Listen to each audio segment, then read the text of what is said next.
Qué música, caballeros, buenos días. ¿Cómo están? Buenos días. Yo no voy a cantar, arrancando la mañana, me resulta fatal. Espero que estén muy bien, con café en mano. El equipo de Despierta con CDN les desea feliz inicio de la mañana, feliz inicio de este jueves 12 de mayo, Día de la Enfermera en la República Dominicana.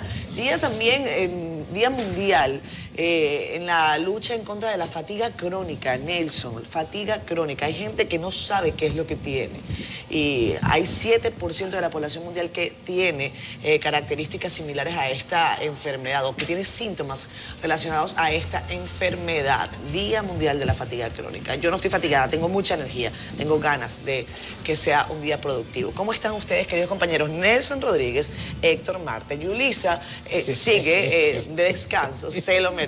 Un abrazo para ella y para toda su familia. ¿Cómo estás, Héctor? Buen día. Muy bien, muy bien. Buenos días, Catherine, Nelson y todos los que nos sintonizan. Este programa Despierta con CDN. Esta semana, ya se está culminando la semana laboral, muy movida, muchas noticias y sobre todo se han manejado muchos temas controversiales. Ayer, yo sé que ahorita, si hay chance, vamos a hablar de eso, se reunió el CES para tratar el tema, bueno, la mesa que tiene el tema de la reforma constitucional. Y a ese tema, que creo que lo más importante fue lo que dijo el consultor jurídico del Poder Ejecutivo. Exactamente. Pero a ese tema se le dio un punto, yo diría que un punto, no un punto final, sino un punto y seguido o punto suspensivo, porque obviamente no es que se va a dejar de discutir el tema, va a seguir en el ambiente y hay una propuesta ya elaborada, presentada del Poder Ejecutivo a pesar de la oposición que han tenido los demás partidos, los partidos opositores. Y hoy se va a reunir la mesa también del CES, la mesa que tiene que ver con las reformas electorales, que hay un problema con ese tema y lo hemos dicho, y es la dualidad de escenarios, cómo se está discutiendo en diferentes escenarios. Y eso es un aspecto que hay que tomar en cuenta porque no se puede llegar realmente a un acuerdo mientras se esté discutiendo en la Cámara de Diputados por un lado, en el Senado por otro, que es donde está el proyecto, y también en el CES. Y es un tema al que hay que buscarle una salida para que pueda aprobarse ambas legislaciones, tanto la ley de partidos como la ley electoral, en un tiempo prudente. En un tiempo necesario. Buenos días, jueves 12, Día Internacional de la Enfermera. Día internacional. Cierto. Soy una escritora, enfermera. Correcto. Británica, un nombre conocido internacional. Entonces, saludo a las enfermeras, que parece que una también con el gobierno no se quejan, pero hay otros gremios que viven diciendo que lo cancelan, que lo relegan. Un saludo. Hay varios gremios. Que no las nombran. Se no las nombran. No están unificados, sino que tienen varios gremios. No debieran estar parceladas, deberían estar unificadas. Ahí. Yo coincido con Héctor Marte, esa reunión fue importante. Pero mis fuentes, que son infatigables, esas no celebran Día de la Fatiga. Eso no tienen Día de la Fatiga crónica. Eso que dijo Antoliano, sorprendentemente, de que no se va a imponer la reforma sin el consenso. Parece que nos escuchó ayer. Sí, no, pero yo creo que hay algo por abajo. Que hay una camarona. ¿Cómo así? Yo creo que realmente tiene ciertos visos de realidad, de que el PLD está amarrando algo con relación a la reforma constitucional. Porque ese cambio de temperamento de Antoliano o del gobierno viene después de un encuentro que ha sido muy sazonado de Hipólito con varios dirigentes del PLD, público para que la gente lo viera. Francisco Javier, Monchi, Paulino Sen, el amigo Paulino Sen está. Pero ¿qué sucede? Bueno, estaba Víctor Fadul, el diputado. Paulino Sen, el exministro de Defensa. El ministro de Defensa. Decía Mariotti que se reunieron a jugar dominó. El asunto es que no, en ninguna de las imágenes se veía una mesa de dominó. Bueno, cuando Francisco Javier era ministro de Turismo regalaba mesa de dominó. Pero ¿qué es lo que parece? Parece que se está amarrando algo y por eso el cambio de discurso del gobierno. Por eso te digo que mis fuentes son infatigables. Y ahí estaba también de los Santos, reformistas. Sí. Y ellos fueron, Fadul y él, que dieron a conocer en su cuenta que se dio esa reunión. Entonces, fortuito. ¿Por qué Hipólito? Porque Hipólito es más potable. Sí. Hipólito es difícil sacarlo de Jarabacoa. Él vino a la actividad de Peña Gómez por un problema simbólico para que se vea que esos son ahí, que están los amigos de Peña Gómez, pero Hipólito para sacarlo de allá de su proyecto Ojalá que no deje entrar ese proyecto. Tus fuentes te preguntaron quién puso el doble 6 arrancando. Lo puso Francisco Javier. ¿Por qué? ¿Alguien trancó? ¿Alguien trancó?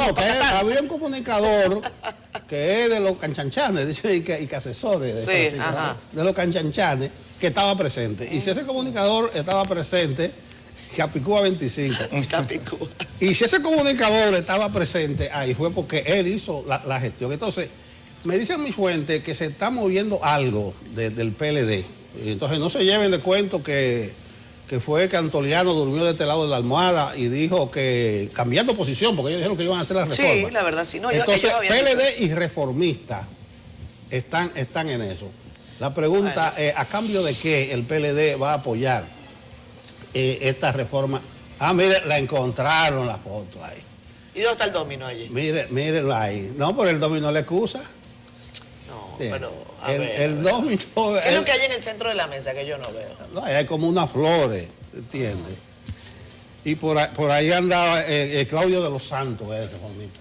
Ah, bueno. Ellos fue que dieron a conocer. Interesante. Explíqueme usted, ¿qué busca Hipólito reunido así en público con Francisco Javier, con Monchi? Pero por lo menos es público. Con Paulino Sen, que todavía no entiendo bien.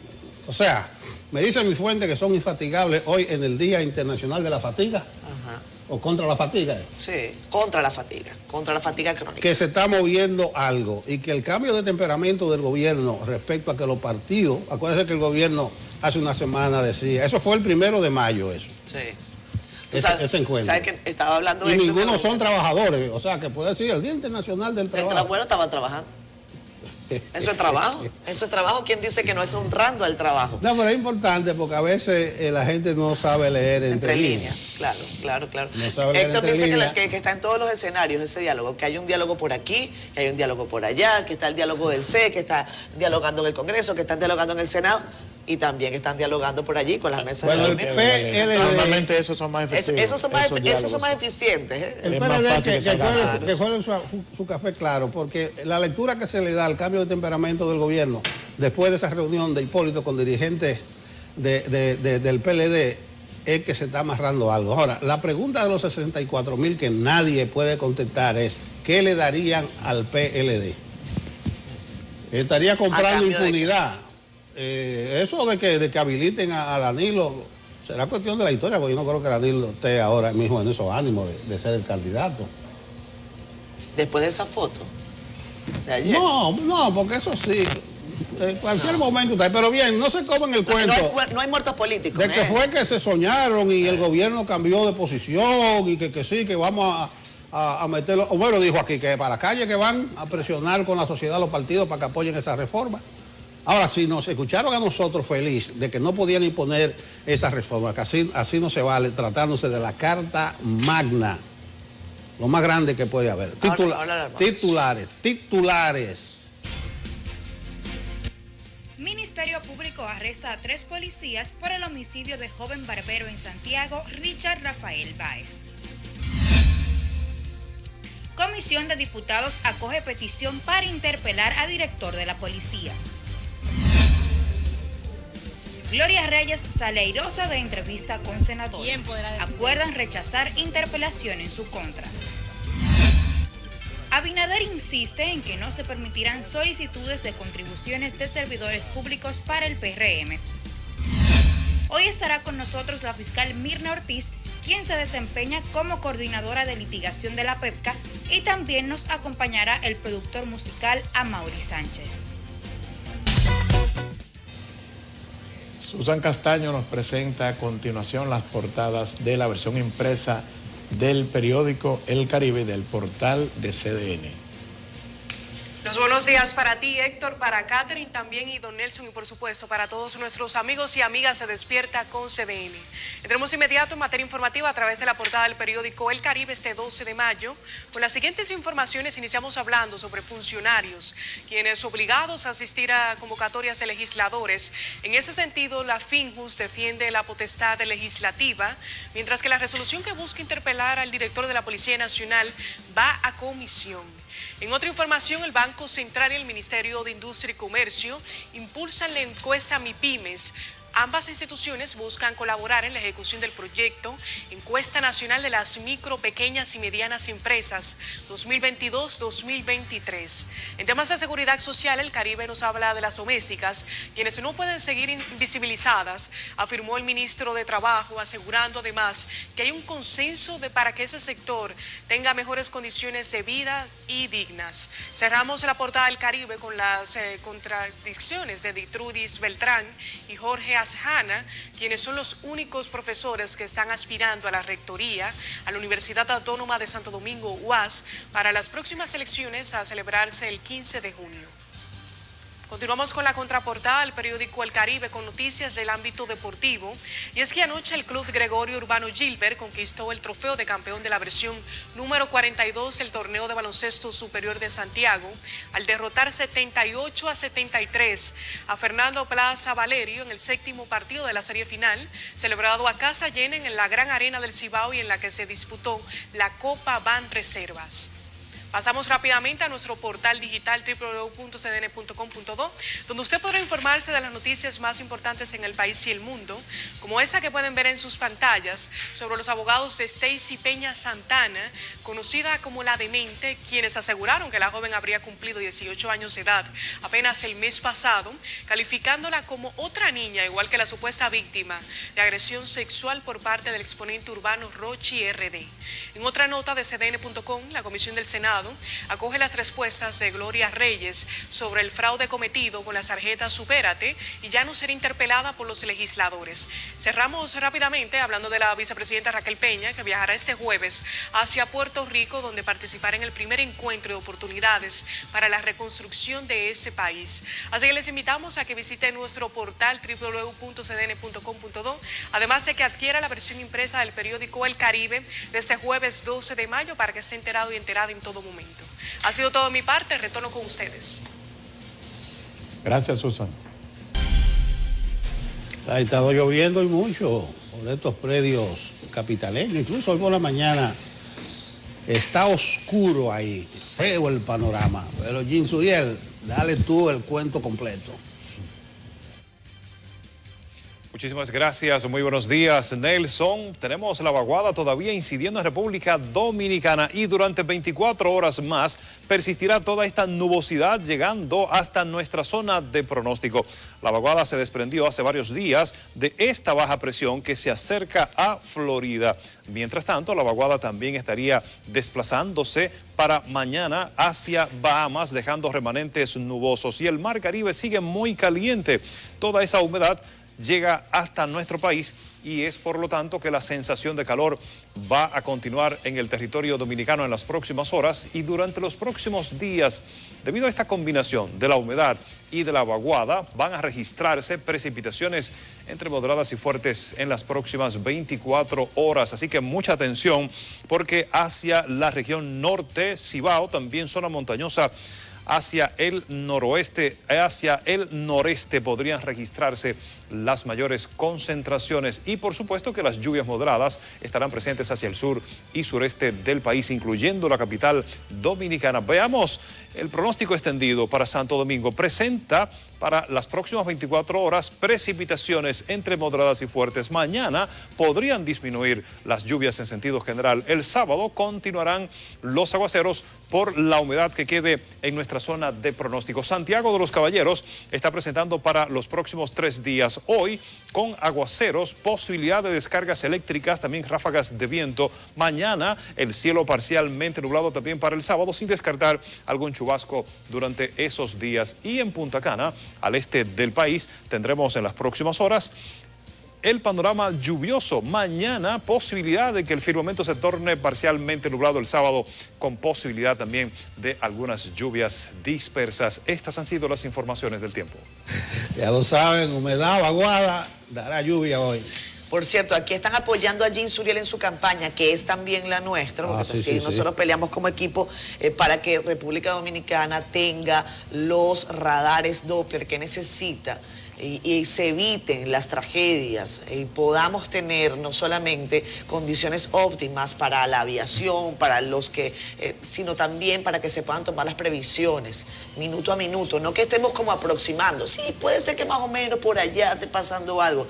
Lo que me comenta Jean es que en este momento están como reseteando uno que hay en Punta Cana, pero que ese no es ni medianamente suficiente para alcanzar la cobertura nacional. Se necesitan 5 radares Doppler en el país. Te digo antes de entrar en materia que me dice Jim que ese de Punta Cana cubre más a Puerto Rico que a nosotros mismos. Además. Eso se gasta por ahí, como por San Pedro. Y me comenta Jim también que ha recibido mensajes de mucha parte de solidaridad, de aliento. Y yo dije que siga adelante su campaña. Comprar 5 radares Doppler. O que compren uno, dice Jim, cuesta $1.200.000, $1.300.000. Aquí a cualquier político le dan 10 millones por una alianza de dólares.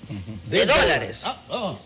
Ay, muchacha, tú porque no conoces las interioridades de ese mundo. No, tú sabes que las ergástulas del mundo. Yo los veo así, Mentira.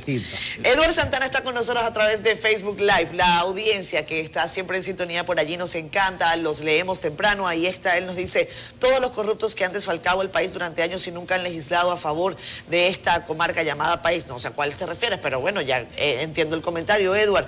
Giovanni Collado está con nosotros, dice que a la joven que aseguró al chino deben asegurarle prisión domiciliaria. Bueno, Raven Cosme está con nosotros, dice: el señor ministro de Salud Pública, la Policlínica de los Cocos de Jacagua es una vergüenza nacional, su personal trabaja a mano pelada.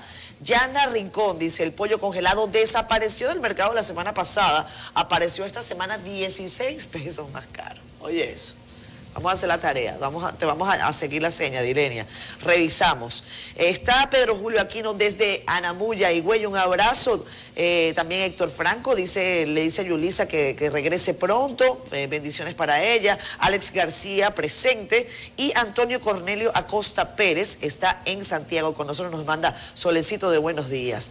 Rosario Rodríguez también con nosotros, que antes había leído a alguien de Puerto Plata, me parece que ya no veo el comentario por acá, se me fue, pero la gente de Puerto Plata dice que también por allá cayó un aguacero. Vamos a ver a continuación nuestro segmento periodista por un minuto. Está Margarita Morillo, esta señora denuncia cúmulo de basura en el Hospital San Vicente de Paúl en San Francisco de Macorís. Adelante, Margarita. Buenos días, mi nombre es Margarita Morillo, ciudadana preocupada por la situación que se encuentra nuestro Hospital San Vicente de Paúl de San Francisco de Macorís, que está ubicado en la calle Cristino Seno,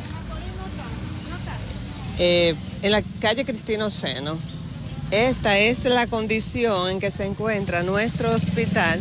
Esta es la condición de salubridad en que se encuentra nuestro Hospital San Vicente de Paúl.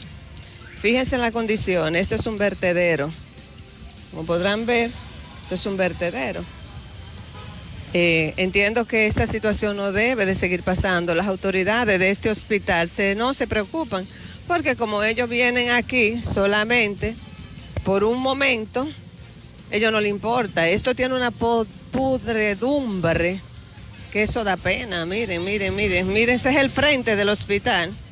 Miren, ese es el frente. Aquí vienen miles de pacientes todos los días, de todos los campos y zonas aledañas de aquí de San Francisco de Macorís. Miren, esta es la condición en que está nuestro hospital. Eso no debe ser permitido. Eso deja mucho que desear, Hospital San Vicente de Paúl, San Francisco de Macorís. Este es nuestro hospital. Yo espero que ustedes nos ayuden con esto. Simplemente soy una ciudadana preocupada. Veamos ahora un resumen de algunos hechos relevantes ocurridos en el interior del país. Se entregó ante las autoridades un joven acusado de dar muerte a un empresario y exmilitar estadounidense en la comunidad El Vigiador en Montecristi. Jorge Jordani Fondeur González es el acusado de dar muerte de un disparo en el pecho a Francisco Veras en un hecho ocurrido a principios de marzo de este año. En San Cristóbal, la policía reporta que una joven de 19 años ultimó de una estocada a un adolescente de 16 años, quien además era su primo, en medio de una acalorada discusión. La víctima fue identificada como Nicolás Tolentino Soto, mientras que la agresora es Yokaira de León Tolentino, quien habría atacado al menor porque presuntamente lanzó una basura al frente de la residencia de la joven. Momentos de tensión se vivieron este martes en el Hospital Alejandro Cabral de San Juan de la Maguana ante la militarización de ese centro por un conflicto que impera entre dirigentes del PRM. Ante la situación, los médicos paralizaron durante las primeras horas del día las labores en el centro de salud. Ante el aumento de los casos de dengue en el municipio de Cebicos, provincia Sánchez Ramírez, autoridades intervinieron esta localidad con jornadas preventivas. En estado de emergencia fue declarado el Hospital Juan 23 en Santiago por la crítica situación que atraviesa, carente de personal, equipos y logística para un servicio de calidad, siendo los más afectados los pacientes. El presidente del Colegio Médico en Santiago, Gilberto Tejada, advirtió que paralizarán el centro. También en Santiago, ciudadanos se manifestaron alarmados ante el mal servicio de energía eléctrica, el cual se ha visto interrumpido causando malestar, pues los apagones se registran a cualquier hora del día. La Dirección Nacional de Control de Drogas y la Armada Dominicana se incautaron de 659 paquetes de cocaína en la provincia de Peravia. Durante el operativo fueron apresados un dominicano y 2 colombianos. Lisa Gil, CDN. Hay un tema muy actual que no sale de los primeros planos. El asunto de la invitación que le hizo la Comisión de Interior y Policía de la Cámara de Diputados al director de la policía, y él no fue, y fue Chu. Y eso ha provocado mucha discusión. Ayer el Pleno de la Cámara de Diputados conoció una solicitud para que el director de la policía fuera interpelado. El Pleno acordó mandar esa solicitud a la misma Comisión de Interior y Policía, que se va a reunir el lunes, para que decida si se va a interpelar al general Alberto Ten, para que éste comparezca al órgano legislativo y ofrezca las explicaciones sobre toda esta denuncia de tortura que involucran a miembros de la policía. Rentería Montero estuvo por la Cámara Baja. Tocará a los comisionados de la referida comisión decidir la suerte del proyecto de resolución. Esperamos ahora que la comisión actúe con la urgencia que la ciudadanía espera que actuemos en un momento como este. La solicitud de interpelación al director policial está motivada por haber dejado plantada a la Comisión de Interior y Policía de la Cámara Baja. Si él no acude a la interpelación, entonces nosotros vamos a solicitar formalmente la destitución de él como director de la policía. Los diputados buscan que el mayor general Eduardo Ten comparezca ante ese órgano legislativo a explicar de los abusos y muertes de civiles bajo custodia policial. Esos 3 muertos que hemos tenido, que fueron masacrados en esos cuarteles a golpe, desde la era de Trujillo eso no se veía aquí. En medio de los casos denunciados también se cuestiona el rol de los representantes del Ministerio Público. Hay que ver qué pasa con los fiscales en la policía y su papel y el papel de los fiscales. ¿Para qué están? Ellos no están ahí como organismo rector. Sin embargo, hay quienes avisoran una politización del tema. Quienes están interpelando en este momento, solicitándola, son los mismos que no aceptaron que le interpelara a ningún funcionario. Se informó que la Comisión de Interior y Policía podría reunirse el próximo lunes para conocer la solicitud de interpelación. Rentería Montero, CDN. Que los PLDistas, cuando dominaban en el gobierno pasado, no permitieron que se interpelara a ningún funcionario. Probablemente sea cierto, porque ayer Pacheco dijo en esa reunión que fracasaron 32 veces en la gestión pasada, cuando el PLD era mayoría, para interpelar al procurador o al director de la policía. Entonces los PLDistas, que eran mayoría, tumbaban eso. Lo que está diciendo Pacheco es que el PRM lo va a tumbar ahora, pero no debiera ser así. Ni debieran tener esa lógica los señores diputados y actuar en lo que es su rol, su función. Eso de fiscalizar, eso le corresponde a ellos. Incluso Finjus, Sergio Tulio, su vicepresidente ejecutivo, produjo ayer un documento muy puntual y reivindicaba el artículo 94 de la Constitución que obliga a los funcionarios a que deben ir. Y que incluso si se oponen, podían o ser restituidos o objeto hasta de sanciones de tipo penal.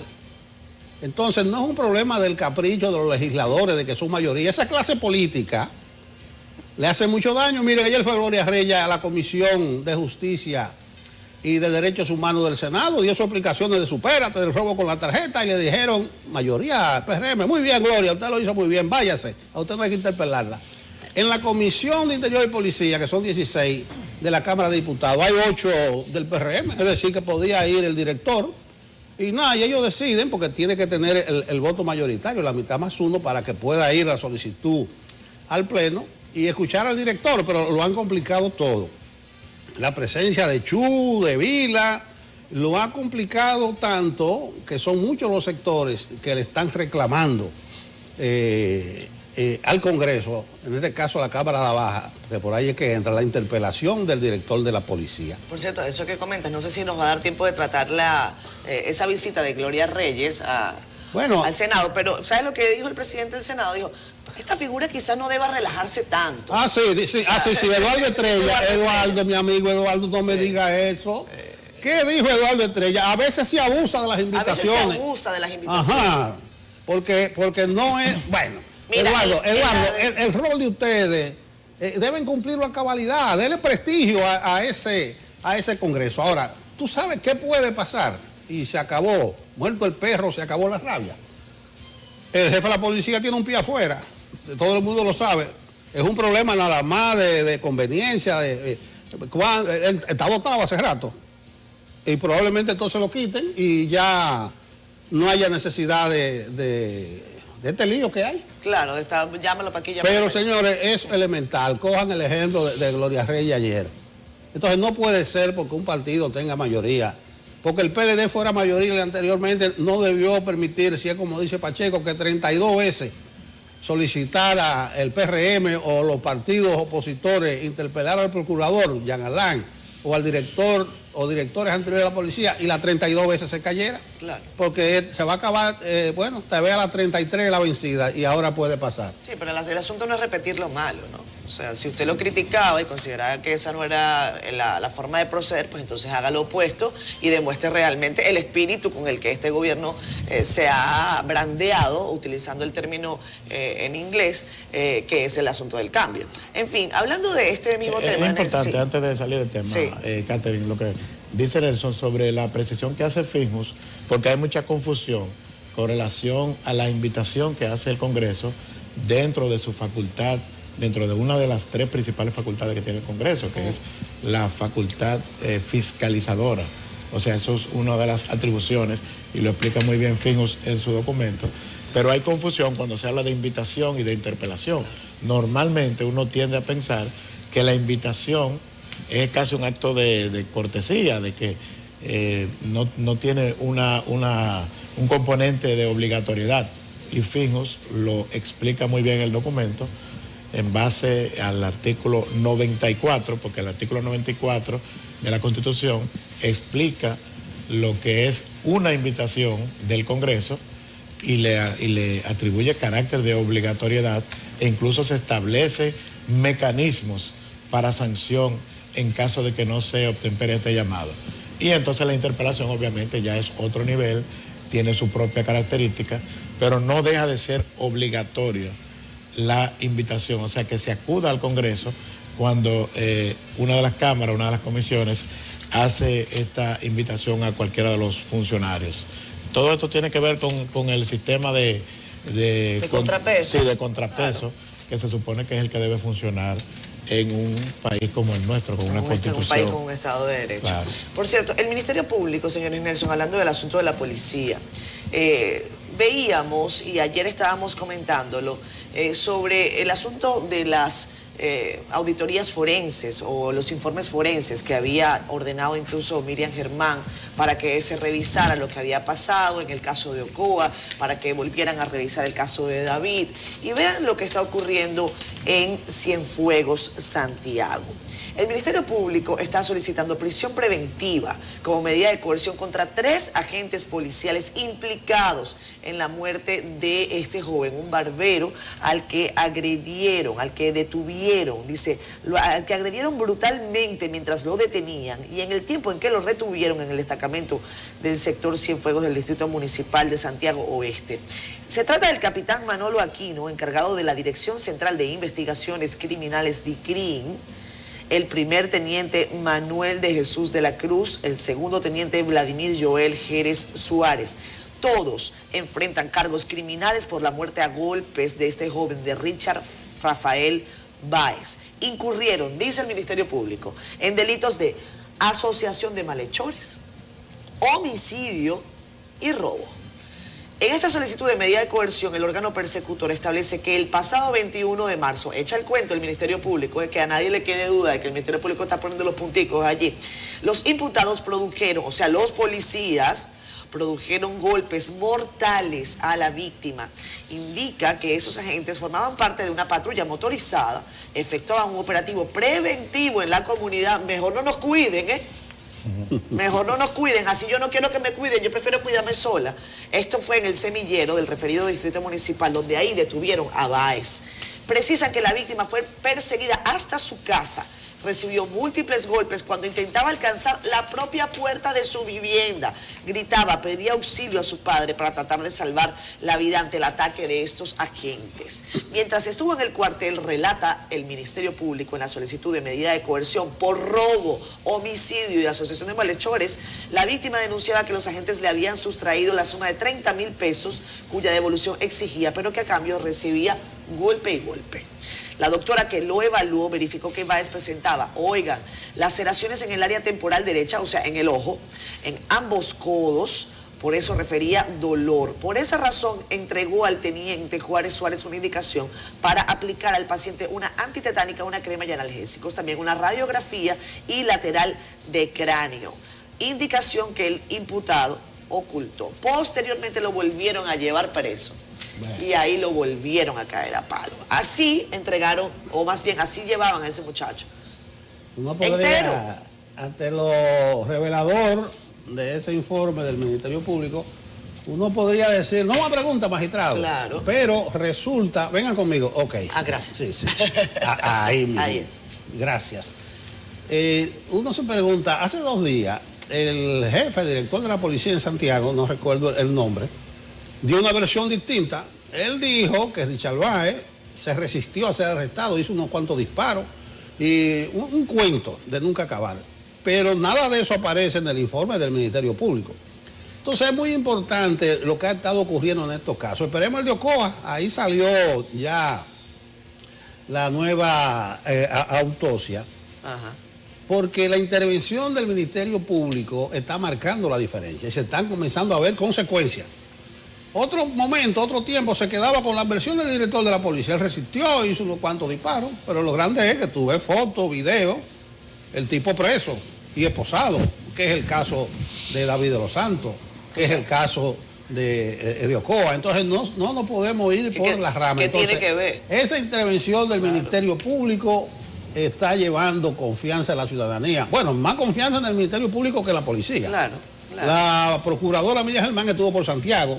Yo no sé, Héctor Marte, usted que maneja más información del día a día que yo, si ella tenía alguna actividad en Santiago, pero ella duró más de un día en Santiago, ella duró un día en Santiago. Entonces me imagino que tuvo mucho que ver este informe, porque se dice la policía que ellos se lo entregaron enterito a la Fiscalía, al Ministerio Público, a Richard Báez, y después murió. Por ahí está el relato completo que hace el Ministerio Público. Incluso lo llevaron una primera vez al hospital. Ahí está los medicamentos que le recetaron. Lo volvieron al cuartel, lo volvieron a durar palo y tuvieron que volverlo. Y ahí fue que después de que lo volvieron a palo otra vez, entonces el muchacho empezó a convulsionar. Entonces el Ministerio Público está haciendo su trabajo en los 3 casos. Claro. Y ojalá que queden clarificados con una versión que lleve confianza a la ciudadanía. Así es que debe actuar también el Congreso, ejerciendo sus funciones. Está haciendo su trabajo el Ministerio Público, pero necesariamente tenemos que volver a lo que comentábamos en estos días sobre el rol del Ministerio Público, ya no después del hecho, sino la labor que debe realizar de acompañamiento, de supervisión. No sé cuál sería el término, pero el Ministerio Público necesariamente debe estar presente en los destacamentos. Estos hechos se hubieran podido evitar con presencia de fiscales. Bueno, en todo caso... Claro, fiscales haciendo su trabajo, porque también se habla de hay un término, la polización, algo así. Es decir, como que el Ministerio Público, los fiscales, ya entran a veces ya en una relación muy cercana con los propios agentes policiales y a veces entonces encubren o hasta son cómplices. Bueno, asociación de malhechores, homicidio y robo. Así, lo que dijeron a Richard, eso no compensa ni repara el duelo, el dolor, el luto de la familia, pero yo sé que lleva cierto alivio a la familia de este joven muerto. Yo lo decía aquí, Catherine, intempestivamente tú sales de tu casa, en el caso de Richard duró varias horas, pero son una muerte agónica en los 3 casos. Claro. 3 días los familiares que no saben, que lo llevan al hospital, que sé yo qué, y sabe que está desfalleciendo, que se le está muriendo y se le mueren las manos. Es como si fuera tortura eso o crueldad. Es que a veces la realidad supera la ficción. En el caso de este joven, cuando uno lee el informe del Ministerio Público, puede imaginar todas esas escenas que además habían sido sostenidas por los familiares, que habían dicho todo lo que el Ministerio Público está relatando allí. Entonces, definitivamente, esa imagen de la policía, y yo lo decía incluso antes de que se presentara el caso de David, incluso de que se presentara el caso de Custodio en Ocoa y ahora y también el caso de este joven en Cienfuegos, Santiago. Hay un divorcio y hay una situación, yo voy a decir, insalvable con la Policía Nacional y la sociedad que está demandando justicia.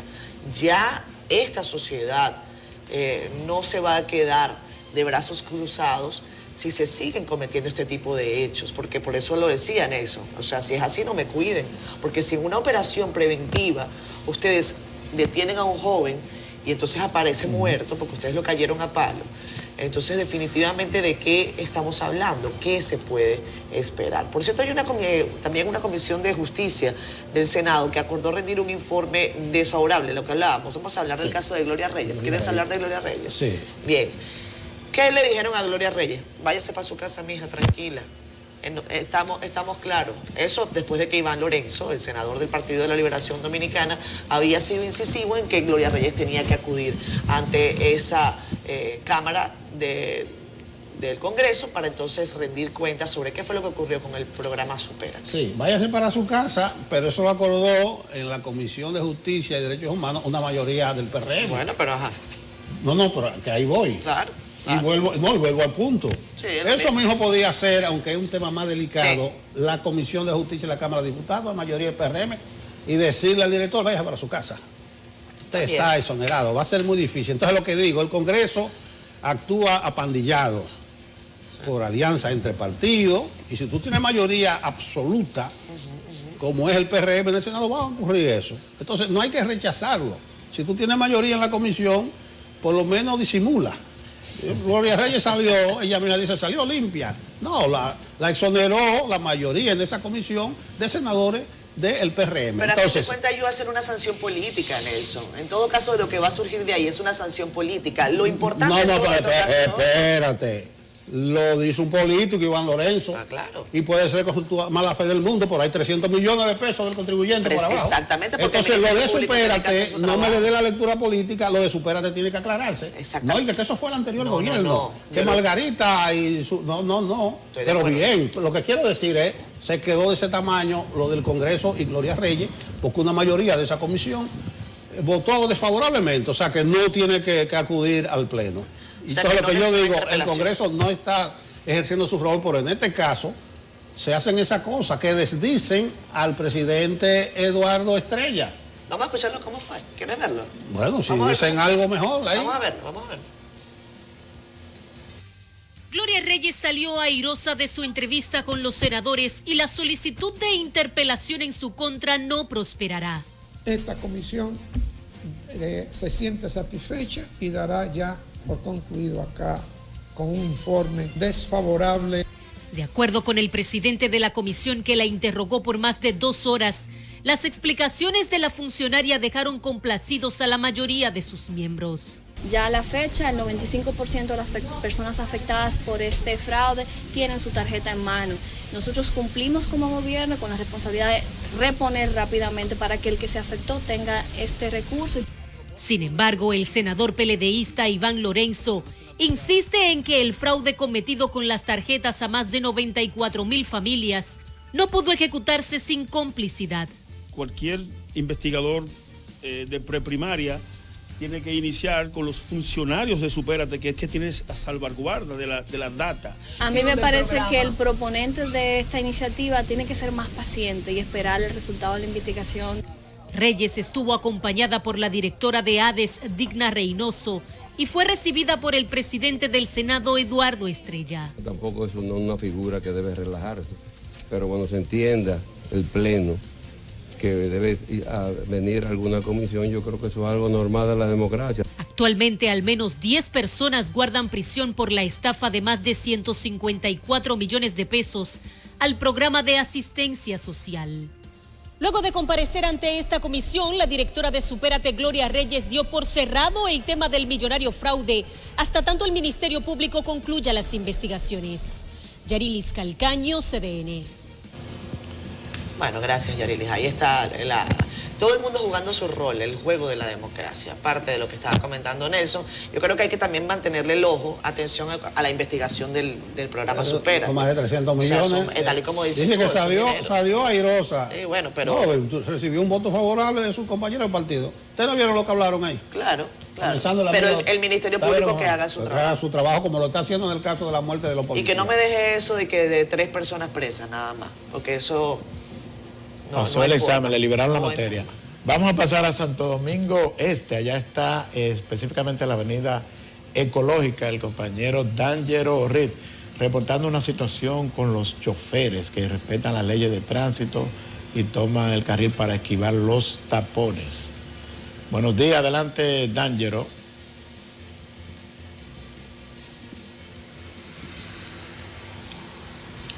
Hola, ¿cómo están? Muy buenos días, muchas gracias. Hoy nos hemos trasladado hasta la avenida Ecológica aquí en Santo Domingo Este, una avenida que tiene una longitud de 10 kilómetros aproximadamente, recorre desde la Charles de Gaulle hasta la ciudad Juan Bosch. A lo largo de toda esta vía no se ha instalado la valla de seguridad que debería estar instalada al centro de esta avenida, lo que redireccionaría el tránsito, y como pueden ver, los vehículos aquí no respetan las reglas de tránsito vitales para evitar accidentes en las vías y carreteras. Los choferes no llegan hasta los retornos que deberían utilizar de manera oficial, y como no hay esa valla de seguridad aquí, atraviesan, lo que representa un gravísimo peligro para los conductores y cualquier persona que esté transitando por la zona. Los vehículos cruzan de un carril al otro sin observar quién viene en vía contraria y obviando también los peligros que esto puede representar. A pesar de que la obra fue inaugurada en el 2020, todavía a la fecha de hoy no se le ha instalado esta verja, y fue inaugurada sin haberse terminado, sin las señalizaciones adecuadas, sin esta verja de seguridad, sin las vallas, los muros de seguridad que deberían existir de contención contra vehículos, lo que ha ocasionado múltiples accidentes. Como ustedes pueden ver, la gente no respeta y aprovecha, no llegan hasta el retorno oficial establecido a cada 500 metros en esta larga vía que tiene una longitud de 10 kilómetros en toda su trayectoria. Va desde la avenida Charles de Gaulle hasta la ciudad Juan Bosch, aquí en Santo Domingo Este. El año pasado, en octubre, el presidente Luis Abinader anunció la ampliación de esta avenida y ya esos trabajos se han iniciado. Se espera que las autoridades, porque la denuncia no es nueva, ya se ha hecho en ocasiones anteriores, y se espera que las autoridades tomen en cuenta. Esto le tocaría al Ministerio de Obras Públicas y Comunicaciones, su ministro del IGNE Ascensión, el llamado para que presten atención a esta situación que representa un grave peligro en toda esta zona, ya que a lo largo de la vía se conectan múltiples comunidades y residenciales que se encuentran a cada lado de esta avenida. Las personas necesitan cruzar y tampoco vemos por acá los puentes peatonales. A pesar de todo esto, también debajo de donde nos encontramos en este momento, en esta área donde debería ir la verja de seguridad instalada que divide ambos carriles, se encuentran abajo se encuentran un oleoducto, tuberías de oleoducto que transportan distintos tipos de derivados de petróleo, lo que también por el tráfico constante de vehículos y del peso de estos también representan un peligro para dichas tuberías. Vamos a esperar que acudan al llamado que hacemos en esta ocasión. Con esta información yo regreso con ustedes al estudio. Bueno, muchísimas gracias, Adángelo. Se necesita un agente, ¿verdad? DGCET por ahí, urgente. Uno. Lo que necesitan es hacer un desvío. Por lo menos de la gente de que ve el uniforme. Con un medio muro de jersey, porque se ve que la gente coge para otra vía. Pero además, si está la necesidad de hacer eso, lo que tienes es que hacer un retorno. Eso se resuelve rápido. Se coloca un retorno allí un poco más adelante y la gente no tiene que estar en resumen, no inaugure vías que no están terminadas. Además. Medio talle. Eso lo hizo el PLD huyendo países del poder. ¿Y será que y ahora entonces en su aval está inauguración de la avenida ecológica. Y debe decir 3/4 partes. En el currículo. Un pedacito de avenida ecológica. Miren, antes de irnos a la pausa, ayer estuvimos comentando una denuncia que hizo también el senador Iván Lorenzo, que está muy activo, Iván Lorenzo, del Partido de la Liberación Dominicana. En este caso, él hacía una denuncia pública sobre un contrato que se había firmado entre el Ministerio de Hacienda y una empresa que representa o que tiene esta aplicación que se llama FreePick y que consiste en una plataforma que permite a las empresas que sus empleados puedan pedir comida, entre otros servicios. ¿Qué ocurrió? Hubo respuesta, tal y como lo habíamos dicho, del Ministerio de Hacienda. ¿Qué dice Hacienda?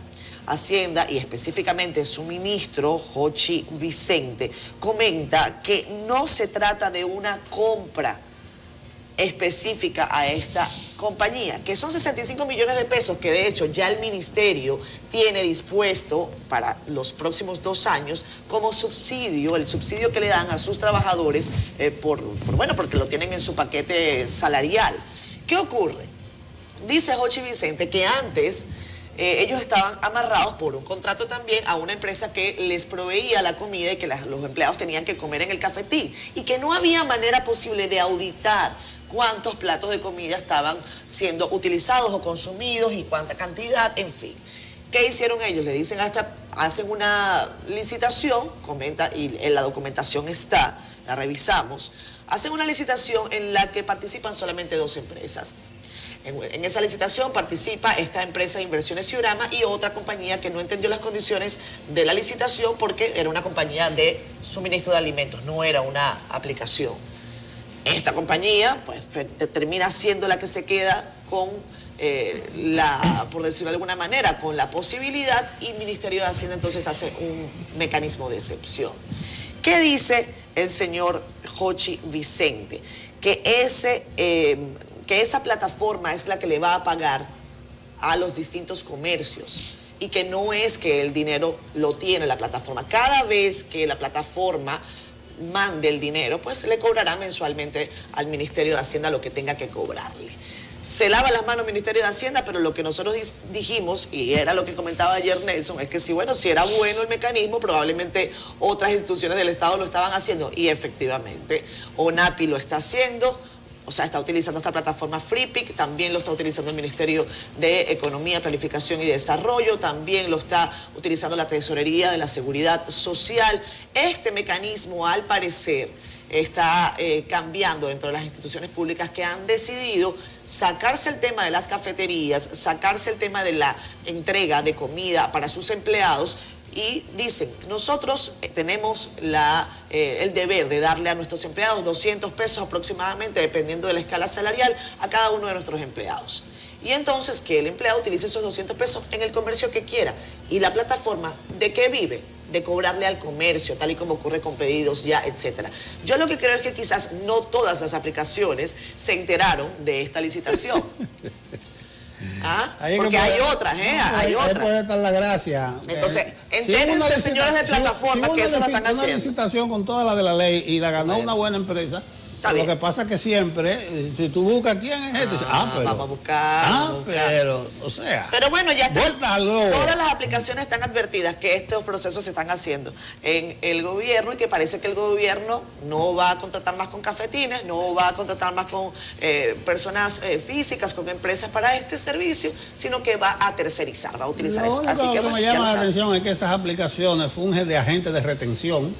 Exactamente. Porque ya me sorprendía que le dieran 65 millones a una aplicación. No. Pero es que la aplicación, Hacienda le paga la aplicación y la aplicación le paga al comercio, a los proveedores de la comida, de los alimentos. Exacto. Ahí está dicho. Así. Ahí está. Valga la explicación. Vámonos a pausa. Se podría decir, vengan conmigo. Delante de Nelson. Sí, venga. Que la Procuraduría Especializada de Persecución de la Corrupción Administrativa, PEPCA, nunca tuvo tanto trabajo como ahora, por lo menos. No resultaba tan sonoro y con tanto ritmo y armonía. PEPCA, ese número. Cuando uno menciona la PEPCA, ya todo el mundo sabe de qué se está hablando y por tanto ya ustedes saben que vamos a hablar de casos de corrupción vigentes en la República Dominicana. Con nosotros, Mirna Ortiz. Ustedes la han visto litigando, dando explicaciones en muchos casos de renombre. Ella es la fiscal responsable del área de litigio de la PEPCA. Buenos días, magistrada. Muy buenos días, muchas gracias por la invitación. Yo feliz de poder compartir con ustedes algo de todo lo que hacemos desde la Procuraduría. Son tantos los casos que uno no sabría... Pero no sabe por dónde empezar. Por dónde empezar. El área del litigio, por definición, uno se imagina. ¿Y cómo caen los casos? ¿Caen todos? ¿Ustedes son varios? ¿Se sortean? ¿Se los reparten? Porque me imagino hay mucho trabajo ahí. Hay mucho trabajo. Sí, realmente es mucho el trabajo, pero tenemos un cuerpo de ministerios públicos, fiscales, que colaboramos todos en la realización de los procesos. Desde el área de litigios dirigimos todo lo que es el proceso de las audiencias que inician desde la medida de coerción pues hasta la apelación, la Corte, la Suprema Corte de Justicia o hasta donde llegue el proceso. Pero no se trata del trabajo de una persona, se trata del trabajo de un equipo. Ahí todos somos un poco litigantes, un poco investigadores, o sea que depende de la función que estemos realizando en el momento, pues el equipo se integra. No solo los de la PEPCA, también contamos con el apoyo de la Dirección de Persecución, que ahí hay muchos fiscales valiosos también que colaboran con la ejecución de estos casos y de estos procesos. Usted es el área de litigio, pero ustedes le dan seguimiento completo al litigio, porque hay unos litigios que duran años. Así es. El litigio inicia, como le dije hace un momentito, con la medida de coerción y termina hasta el último recurso, que en materia ordinaria sería el recurso de casación, pero sabemos que ciertos casos pues podrían llegar hasta el Tribunal Constitucional. Y no van delegando los casos, por ejemplo, si pasó a apelación, si pasó a casación, ¿hay especialidades dentro del área de litigio? Sí, la Procuraduría en sentido general está organizada de manera jerárquica.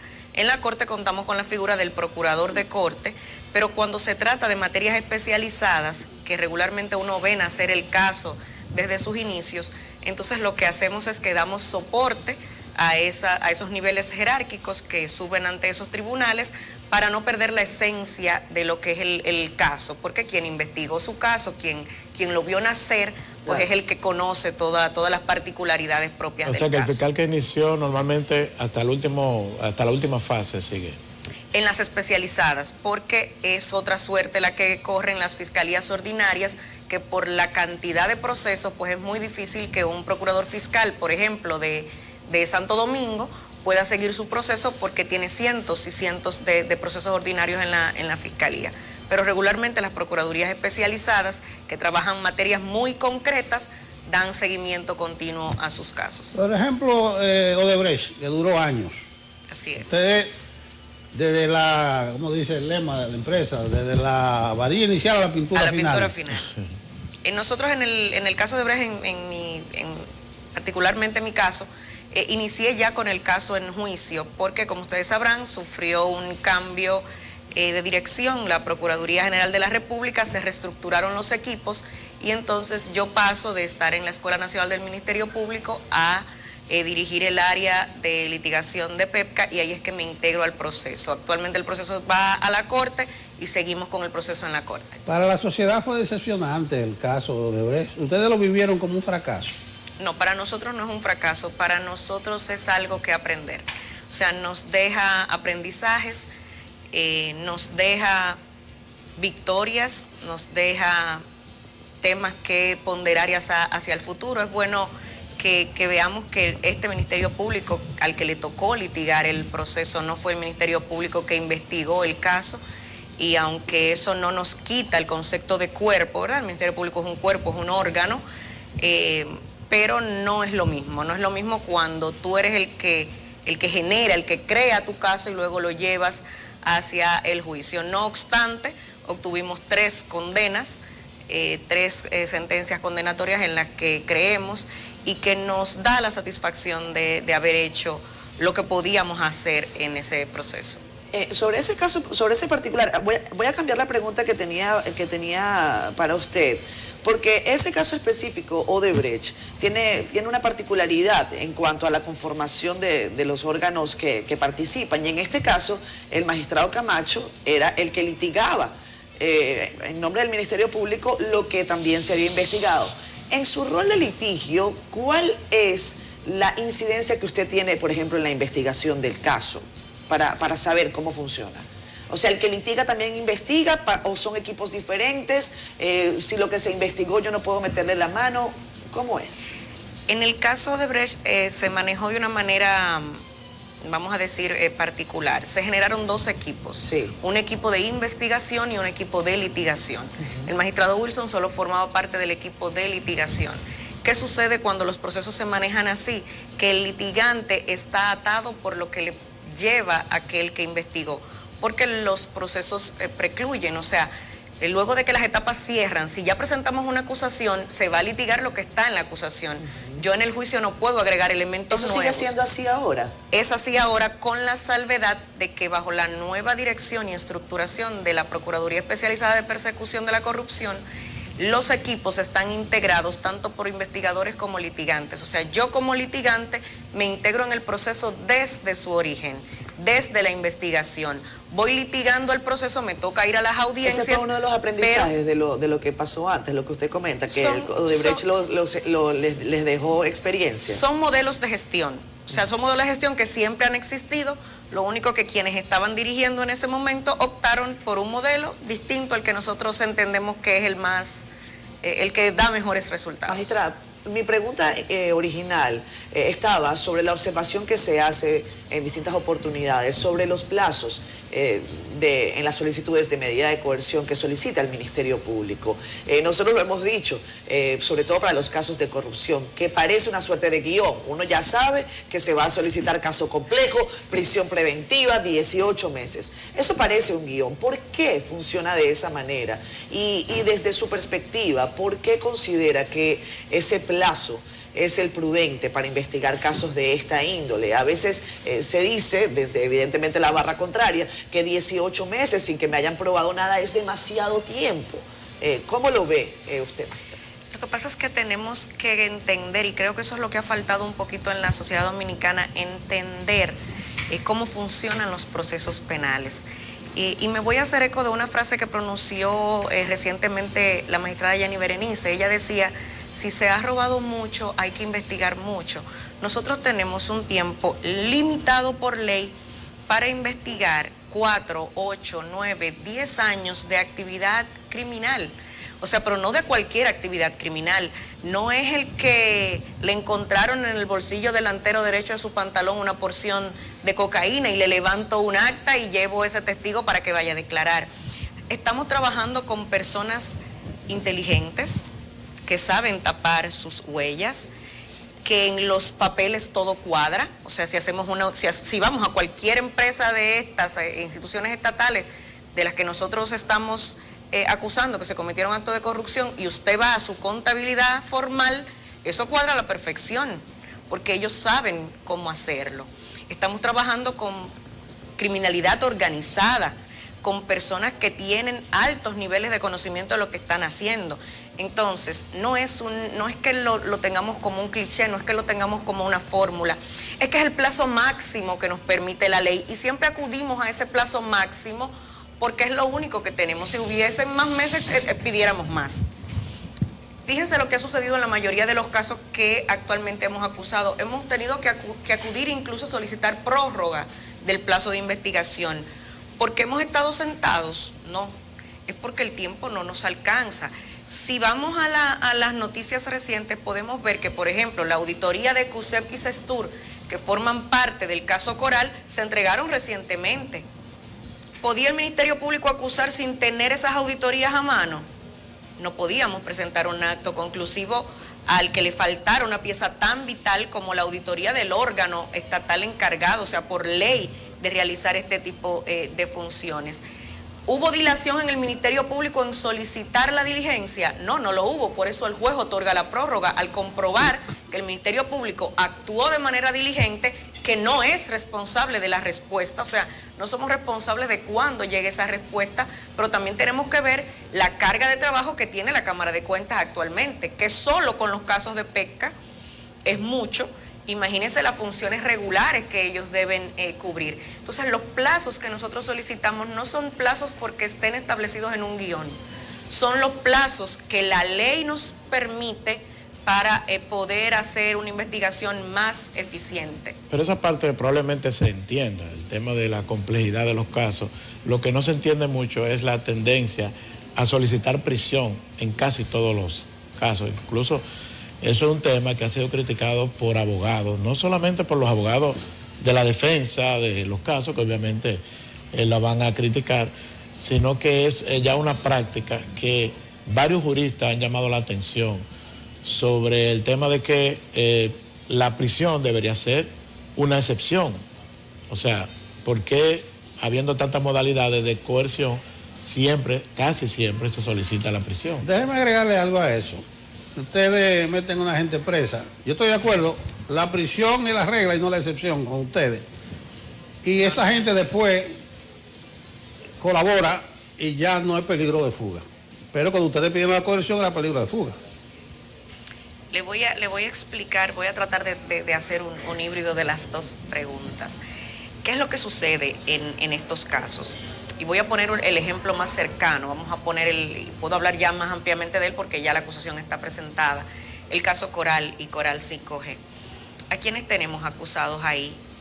A altos militares que tienen poder de influencia, militares activos al día de hoy porque no han sido suspendidos en sus funciones. ¿Quiénes son los posibles testigos o los testigos aportados en este caso? En su mayoría son militares. Imaginémonos el escenario con estas personas en libertad, con toda la capacidad de llamar, de dar órdenes, de influir, de alterar pruebas o evidencias, de amedrentar testigos. Lo han hecho incluso, no necesariamente en este caso, pero tenemos casos en que lo han hecho incluso desde las cárceles.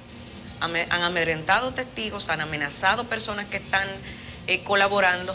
Entonces muchas veces la prisión preventiva no es que se convierta en la regla, es que es la necesidad del caso. Es que estamos hablando de personas que tienen poder, es que no estamos hablando de Juan Trucupey, el que vive en Los Minas y que quizá no tenga la capacidad de ir a buscar el testigo y callarlo. Es que estamos hablando con personas que tienen poder económico, que tienen poder político, que al día de hoy todavía mantienen influencias en las instituciones que dirigieron, porque el Estado no cambia por completo. O sea, probablemente, para poner un caso, en la Procuraduría General de la República tiene que estar trabajando actualmente más del 98% del personal que trabajó bajo la gestión de Jean Alain Rodríguez. Entonces son personas que tienen la capacidad de acercarse a esos testigos, que tienen la posibilidad de alterar pruebas y de alterar el curso de la investigación. Pero, por ejemplo, ¿qué pasa con el caso Antipulpo? En el caso Antipulpo, a diferencia de lo que ocurre, porque bueno, se podría decir que uno podría revisar caso por caso. En el caso de los militares es evidente, también en el caso quizás que ustedes han denominado Medusa. Pero, por ejemplo, el caso Antipulpo, el esquema que se habla en todas las solicitudes, en la acusación incluso, habla de una red mafiosa que se constituyó para defraudar el Estado, según lo que considera el Ministerio Público por sus investigaciones. Pero ya ninguno de ellos tiene brazos en la administración pública, no hay allí a ninguno de ellos operando. También existe el caso, por ejemplo, de el que era director de la OISOE, el señor Pagán, que como dice Nelson, empezó a colaborar con el Ministerio Público, se ha convertido en una suerte de testigo protegido, no sé cómo le llaman ahora, también con el caso de Brecht se puso de moda un término que es el de la delación premiada. Y me gustaría que nos comentara sobre eso. ¿Acaso ahí no hay elementos que puedan llevar a todas esas personas, como pasó con el caso de Brecht, que terminaron siendo juzgados en libertad, no se sustrajeron del proceso, no pudieron alterar prueba? ¿Existe la posibilidad de que el Ministerio Público varíe este tipo de actuación? Esa posibilidad existe, todo depende del comportamiento del imputado durante el proceso. Y lo que hace el Ministerio Público actualmente con estos colaboradores, como usted le ha denominado, y mucha gente pues así los ha denominado también, es que estas personas dejan de representar riesgos para la investigación porque colaboran con ella. En nuestra legislación no existe la figura de la delación premiada como existe en Brasil, pero sí existe el colaborador eficaz, que es lo que contempla nuestra norma procesal penal. ¿Qué es el colaborador eficaz? El colaborador eficaz es esta persona que, siendo parte de la estructura criminal, aporta elementos valiosos que permiten al investigador desarticular la estructura criminal y colabora, como dice su nombre, de manera eficaz, de manera efectiva, con el desarrollo de la investigación. Esto no quita los hechos que él ha cometido de manera particular y que estos hechos vayan a obtener posiblemente una sanción, pero evidentemente que tiene que tener un trato distinto. Aquella persona que se arrepiente y está colaborando no puede ser tratado como aquella que niega los hechos y que todo lo contrario, en vez de colaborar, está obstruyendo la investigación. ¿Cuántos colaboradores eficaces tenemos en estos casos? Está el señor Pagán, está el señor Girón y hay otros en proceso. Hay varios colaboradores en proceso. Así es, hay otros colaboradores. Se han agregado ahí un par recientemente. Pero en el caso de Jean Alain Medusa, ¿verdad? Sí.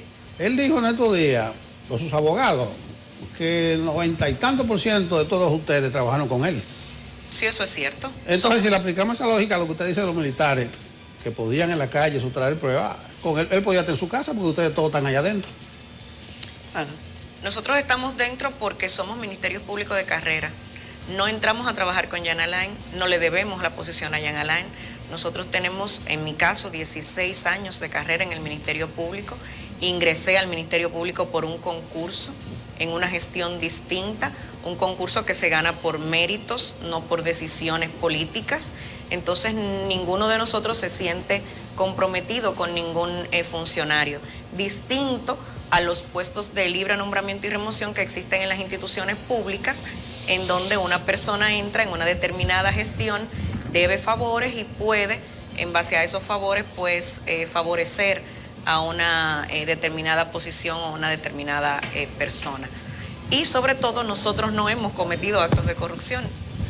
El caso más doloroso para nosotros, aunque quizás la sociedad no lo vea o no lo entienda, es el caso Medusa, porque es que estamos atacando a los nuestros, es que estamos lavando los trapos sucios, en vez de lavarlo dentro se están lavando fuera, y todo el mundo ha visto lo que pasa en el órgano que estaba encargado de perseguir el delito. Entonces, ¿cómo es posible que dentro de nuestra propia casa se cometieran actos de esta naturaleza? Ese es el caso más difícil de llevar para nosotros, pero tenemos un compromiso no con una persona, sino con la Constitución, la ley y el país, y por eso hacemos nuestro trabajo. Parece fácil porque dice él que las Parras han seguido operando las mismas empresas, que es un problema administrativo. También dice la sociedad que hay otros nombres sonoros de funcionarios principales, como que no lo han metido al bollo. La operación Medusa no se ha presentado acto conclusivo todavía, seguimos investigando y ya ustedes verán que trae muchas cosas nuevas ese proceso también. La investigación es una operación compleja, no es tan sencillo tener a todos al mismo tiempo ni en el mismo nivel. Cada paso de investigación que das adelanta una posible línea, un posible nuevo involucrado, y por eso se van añadiendo personas. Ustedes han visto que en las acusaciones que hemos presentado han traído imputados nuevos a los que inicialmente fueron sometidos a medida de coerción, y eso es lo mismo que pasará en Operación Medusa. Ustedes hablan de casos blindados, no son tan blindados porque usted ha dicho que siempre el tiempo les resulta corto, pero parece que el que está blindado es Macarrulla. Eso es un proceso que está en investigación. Vamos a dejar que la investigación arroje sus propios resultados. ¿Hay suficientes fiscales para esta gran cantidad de casos, la mayoría complejos, con muchos imputados, con expedientes voluminosos? ¿La PEPCA cuenta con un personal suficiente para manejar todos estos casos? Realmente no. Los casos son muchos. La PEPCA heredó casos cuando llegó esta gestión.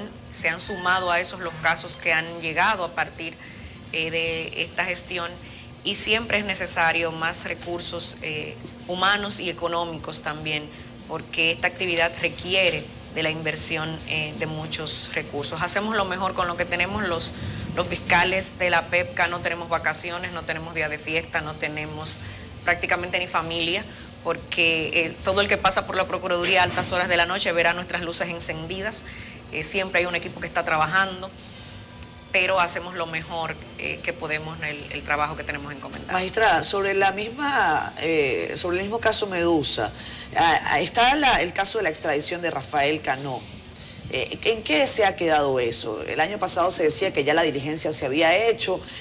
¿Cuál es la situación de esta extradición? Él está, como todos sabemos, detenido, pendiente de extradición. La extradición es un proceso jurídico que hay que vivirlo.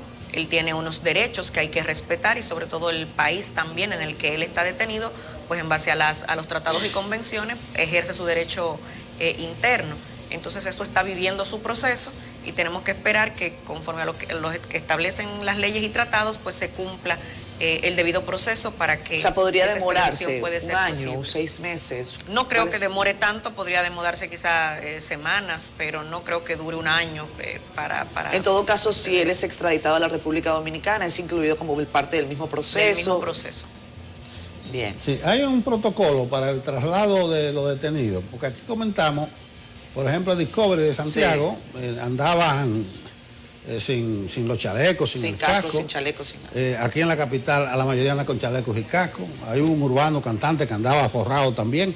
No sé si era de alta peligrosidad. Bueno, la nota de ustedes decía de protección, ese tipo de cosas.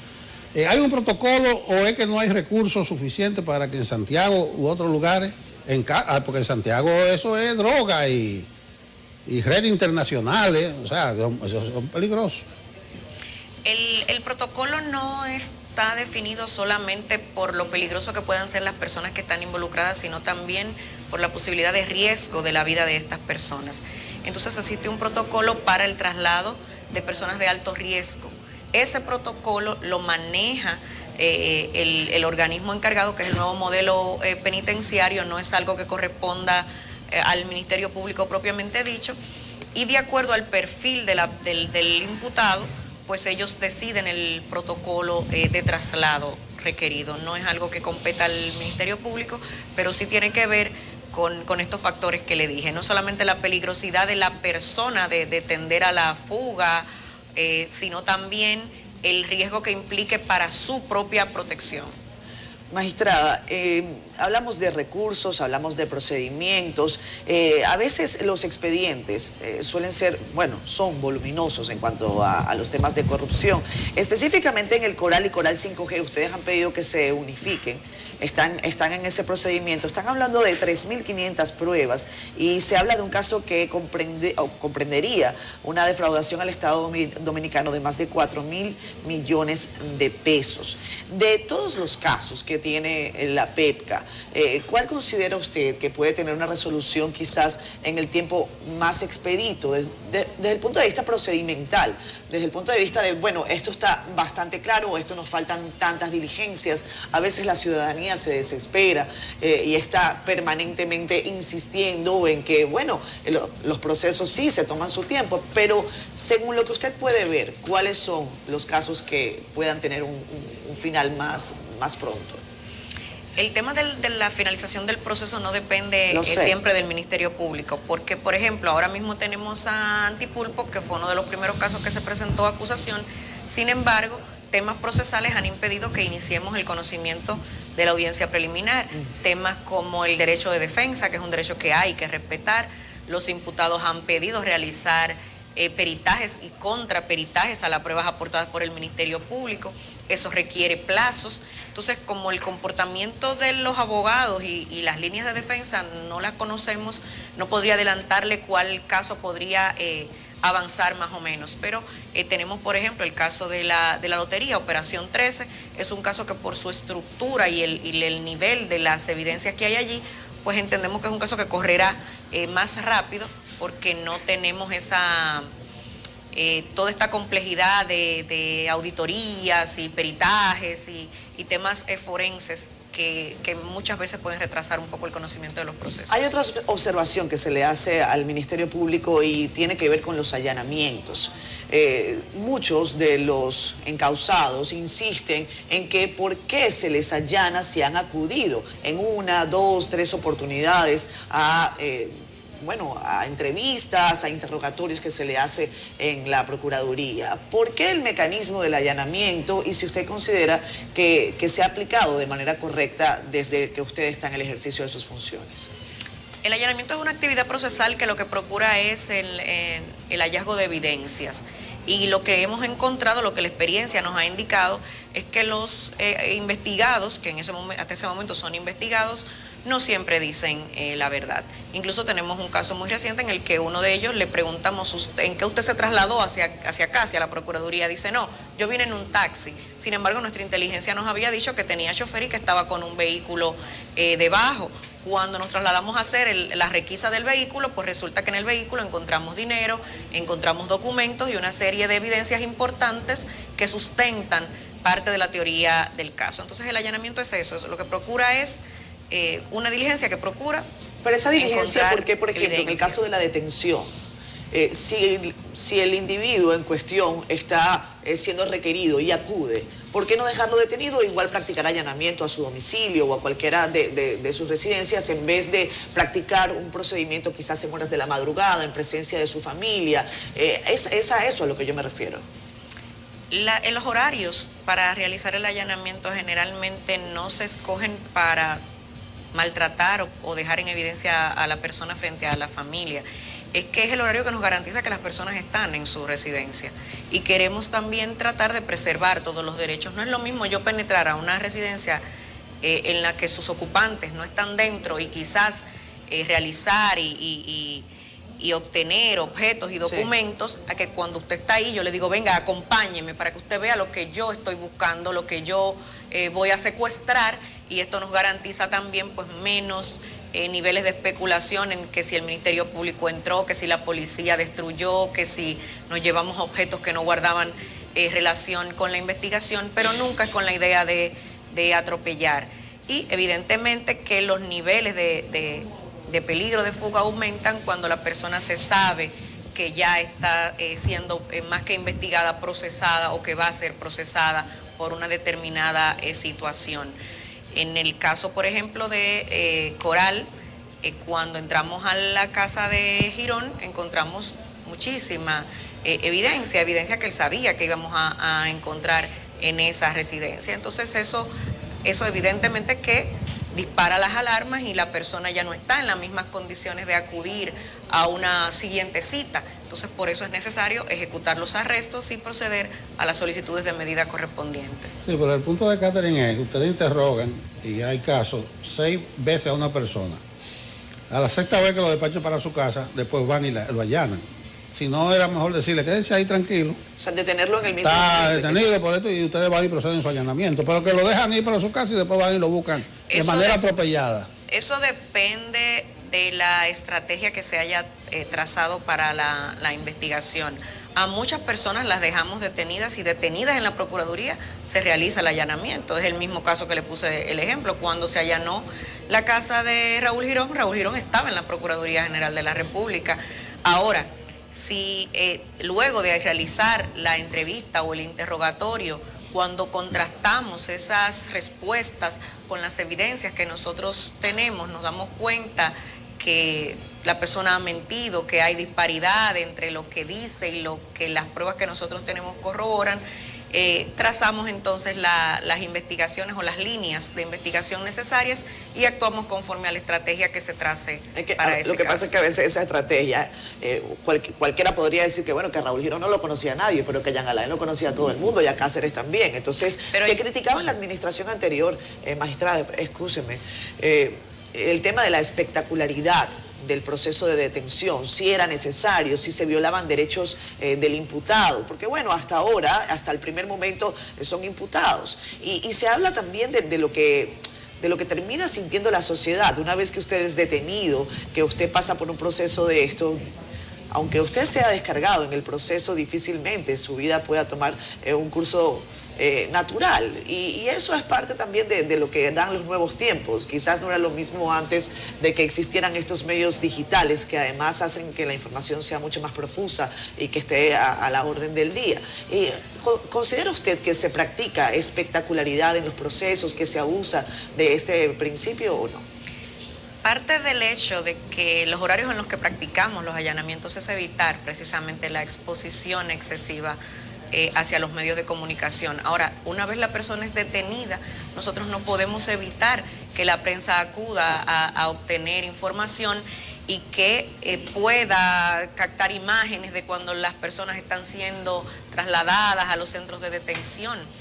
Pero si ustedes se dan cuenta, en ninguno de nuestros casos, al momento de la realización de la diligencia, hay periodistas, porque es algo de lo que nos cuidamos. Nuestras operaciones incluso a veces son secretas hasta para los propios fiscales que van a participar de la investigación, que se enteran en el momento en que se va a materializar la diligencia.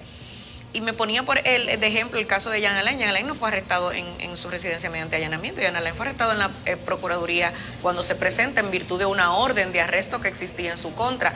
Era necesario allanar su vivienda, era necesario para obtener las informaciones que obtuvimos, los elementos que obtuvimos en su residencia, que serán aportados como evidencia en la acusación que se presentará en su contra. Esa es la necesidad. O sea, no es un morbo por exposición, es todo lo contrario. Tratamos de que esa exposición sea mínima, pero en esta sociedad moderna en donde todo el mundo tiene un celular, donde cualquier persona puede grabar y subir a las redes una información, es muy difícil evitar esa exposición. Muchas gracias, magistrada. Nosotros tuvimos al inicio del programa saludando la diligencia y determinación de otro brazo del Ministerio Público en los casos estos policiales. Se está haciendo su trabajo y decíamos que se están viendo consecuencias. Claro. Y en el caso de ustedes, lo que conocemos bien la historia de este país, más la militar, sabemos que ustedes están haciendo historia. Porque mucha gente no se pensó que podía llegarse una mujer frágil así, bregando. ¿Frágil por ser mujer? Jamás. No, imposible. Eso Balaguer, Lucía, que ella tan frágil, tan lánguida. Esas son cosas de Balaguer. Exactamente. Muchísimas gracias, magistrada Ortiz. Para nosotros ha sido un placer tenerla acá en Despierta. Para mí un placer poder comunicar un poquito a través de ustedes lo que hacemos desde la Procuraduría Especializada de Persecución de la Corrupción Administrativa. Cuando pasemos por la Procuraduría nos vamos a fijar a ver si es verdad que si las luces están encendidas. Fíjese. Bueno, gracias por estar acá. Gracias a ustedes. Gracias, Frank. Un placer.